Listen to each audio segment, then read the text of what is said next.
Hitman who ended the life of Tshegofatso Pule and her unborn baby says he was commissioned by her boyfriend who didn't want to risk the lifestyle his trust fund wife provided. Musikaise Malepane has told the court that Shoba, who's pleaded not guilty, wanted Pule killed to hide their affair from his wife. Pule, of course, was found shot and hung from a tree 2 years ago. Our reporter Silindelo Masikane has been following the proceedings and she joins us now. Hi, Slee. It's been really quite an intense week. So today seems to emerge that Shoba's possible motive for wanting her gone is because he didn't want to risk his marriage, and his marriage was to a very wealthy, or is to a very wealthy woman.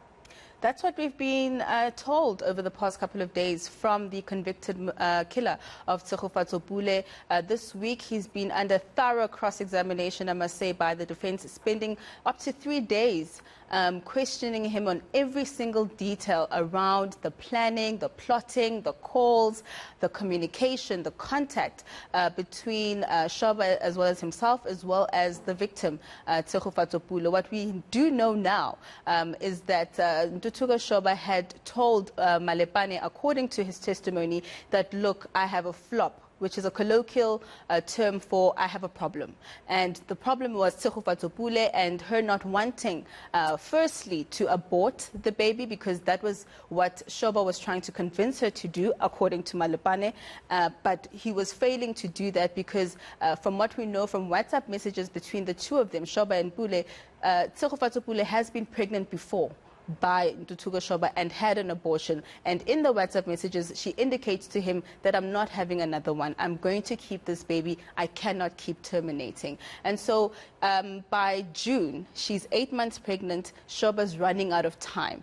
This is where Malepane says they met up at his home and was commissioned to find somebody to find Tshegofatso Pule, but then he decided he's going to do it himself, also revealing that Shoba's wife is quite a wealthy lady. She's got a trust fund amounting to around 8 million rand, which is why he wasn't really worried about the payment. They had agreed on 70,000 rand, but he was in no rush to receive it, which is why he actually went on and carried out the hit, even though he was never paid.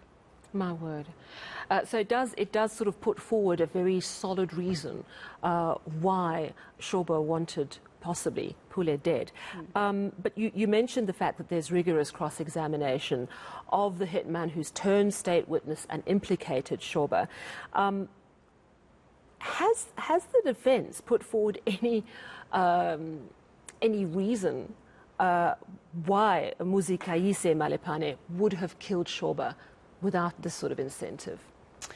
So at this point, what we understand in terms of the defense right now and their cross-examination and what they've been trying to get out of Malepane and show the court, rather, is to show that he's not a credible witness, that his testimony should be taken with a pinch of salt, that he actually acted alone and is only merely trying to implicate Shoba as punishment. But then the question is, punishment for what? And that would be he wasn't paid. And of course, we know now that Shoba was the one apparently who led police to CCTV footage that ultimately led to the arrest of Malepane. So what the defense was also trying to show was that not only did Malepane act alone, but that there's no relationship between the two of them, which makes no sense, because the question then is, why would Shoba approach Malepane? Who is Malepane to him? So far what we know from Malepane's testimony is that they're acquaintances. They used to meet out at clubs, go partying together, drinking together.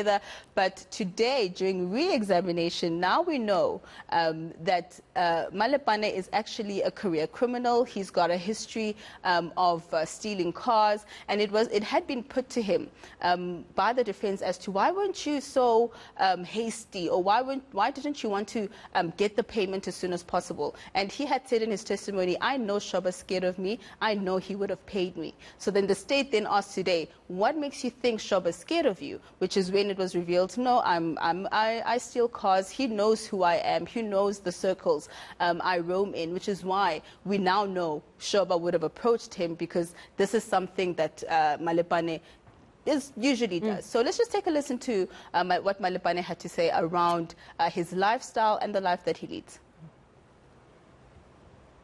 Give us the details. What type of lifestyle was this that would give him that indication?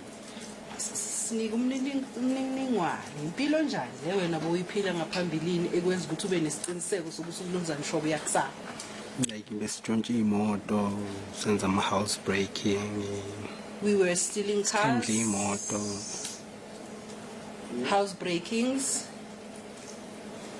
Yes. steal cars, take their parts. Nani? Oh, because Yeah. that's it.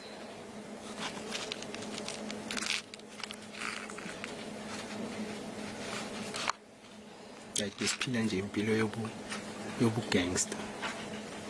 I could say I was living a gangster life. All right, so what happens next week? The matter resumes on Monday, and we are expecting the state to now call its next witness, and that is a cell phone expert from the SAPS who will be unpacking the cell phone records. And that's going to be absolutely crucial, I imagine. Thank you so much for that update. That, of course, is our reporter, Silindelo Masikane.